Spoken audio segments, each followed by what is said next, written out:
CNN reporter urges a black senator to bash Trump.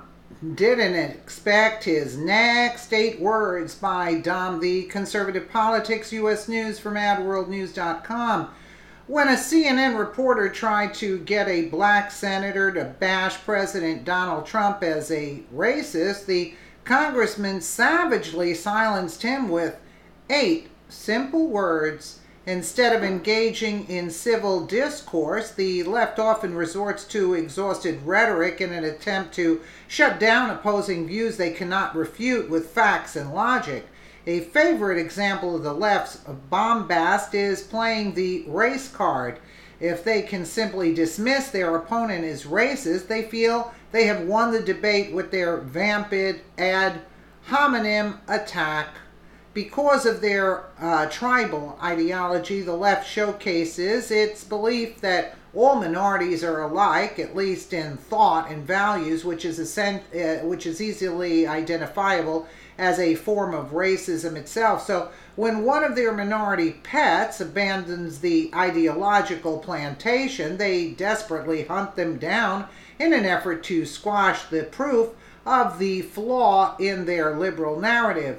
On an episode of CNN's The Van Jones Show, host Van Jones once again invoked his signature tactic of race baiting while interviewing South Carolina Republican Senator Tim Scott, who has repeatedly vocalized his disagreement with President Donald Trump's policies. Jones expected he could easily prompt Scott to berate the commander-in-chief by lamenting his alleged racial prejudice. What he got in response was wasn't quite what he wanted. According to the Daily Wire, hoping to gain some ammunition against the current administration, CNN's Van Jones asked Senator Tim Scott how he deals with the president on race relations, only to hear him explain that Trump pulled him aside and personally asked him, "What can I do to make things better?" The incredibly private moment between the two showcased a benevolent side of Trump reaching across the aisle to heal America, which comes as a shock to Jones, as is evident by the surprised reaction and subsequent speechlessness. Ryan Saavedra tweets Senator Tim Scott met with President Trump in the past on racial issues and said that Trump told him, "Tim, I don't see what you see. What can I do to make things better?" That must have shocked the crap out of Van Jones. How do you judge whether you're making progress there? Some people want you to kind of be the racial Trump whisperer in some way, you know? How did those conversations go? I just want to understand, how you see a Donald Trump. Well, they're hard. Yeah, they're hard. They're painful. They're uncomfortable to sit in the Oval Office and have a conversation with the president about things that you strongly disagree about. He didn't change his perspective. I certainly can't change my perspective. Mine's educated by my experience, so that helps me. But the way it closed, I thought, gave me reasons to be hopeful. It closed with, "Tim, I don't see what you see. What can I do to make things better?" That was a shocking response. I was surprised after the conversation that his response was, "Help me see a better way."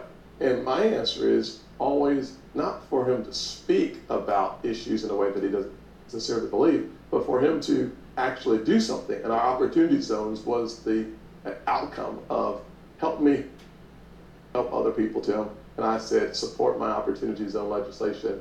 He said he would, and 24 hours later he was. That allowed the Senate to put it into the tax bill. Well, as you can see, how do you judge whether you're making progress there? Some of the people want you to kind of be the racial Trump whisperer in some way, Jones prompted jokingly. How do those conversations go? I just want to understand how you see Donald Trump. And you heard that. So Scott explained that he didn't want to ask President Trump to adopt his beliefs, but to be more proactive in repairing racial division. Scott added that the president has always engaged him with a help me help other people attitude, even when they disagree on policies. Scott then asked Trump to support him in putting forth legislation, which the president promised to do. The most remarkable aspect of the pair's private meeting is that just 24 hours later, President Trump was making good on his word. I said, support my opportunities in legislation. He said he would, and 24 hours later, he was. That allowed the Senate to put into the tax bill, Scott concluded. Unfortunately for Jones, viewers quickly picked up on his attempt to get Senator Scott to berate President Trump behind his back. Mr. Shin here, man, Jones really wanted him to throw the president under the bus. Same thing he did to Tim Kaine.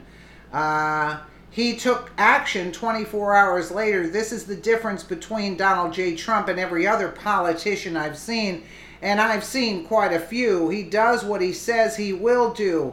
What a concept!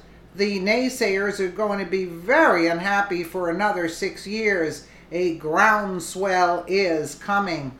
Possibly speaking about the same meeting, Senator Tim Scott provided further detail of President Donald Trump's character when he recommended the private conversation during another interview on CNN, according to the Daily Caller.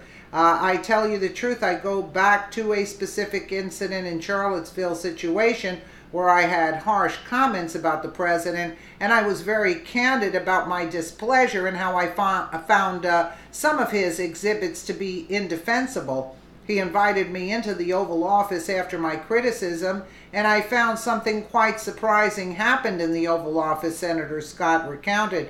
He said, we're not on the same page on this history of race relations in this country. Help me find the way forward. So I started talking about legislative remedies that would help poor kids in poor communities like the ones I grew up in, Scott continued.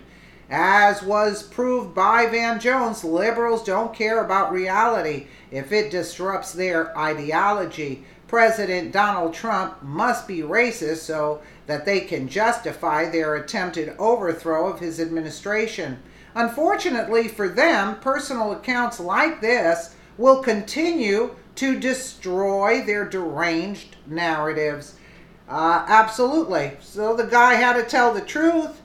I don't think that sat well. Too bad we couldn't get a close-up of Van Jones' face. I mean, at that point, it would have been, excellent to see. Let me know what you guys think in the comments below. And again, thank you so much for watching.